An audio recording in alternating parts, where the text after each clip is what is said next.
for 15 years, I cared for our older relatives. So I was doing that while I was also raising our kids, and we had a business together. The hard part about that is that there's a definitive end to that. Eventually, everyone passes away. And what I was left with was the grief from that entire time. Nothing made me feel better except the occasional time that I would spend with Nicole. If you were to ask me what my personal mission statement is, it is love people well, be where your feet are, and create stuff that sets your heart on fire.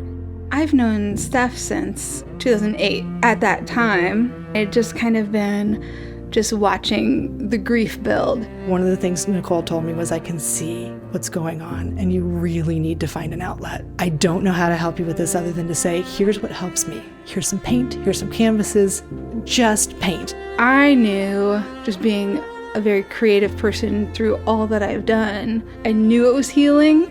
In 2018, it got real hard to paint with 2 little kids. It was time to take a break. But I still need to be creative, and I do like that math and science piece, and baking fit that. It just morphed into my full-time job. I had started painting and I loved it, but it wasn't what I could see that I was supposed to be creating. And one day I just had that complete breakdown that had been coming for a really long time. I couldn't get the paint to do what I wanted. I blew on the canvas and threw it down and went to the side of the yard where less people could see me and just screamed at God. And when I went to go pick up the canvas from the ground, I looked at it and it was very nearly the exact same thing I had seen in my mind that I wanted to paint. It was as if God had turned on this talent, this skill that he put inside me from before I was born, just at the right moment, exactly what I needed, when I needed it. She went at it.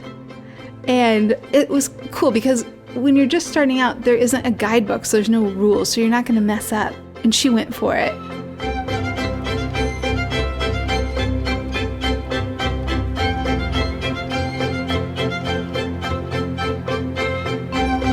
It gave me purpose. I wouldn't have done it if Nicole had not given me this crazy idea. My creative wiring is kind of the one wire that goes through every aspect of my life. In travel, in friendship, in businesses I've started, in nonprofits I've worked in, and then starting a bakery. I would say if I could encourage anybody in life in general, no matter what they do, is to just say yes and to be brave, because you're going to be mesmerized at what happens. If you had told me when I was little that my job one day would be to remind people about hope, I would never have believed you. It is beyond anything I could have come up with and exactly perfect for who I am and who God made me to be.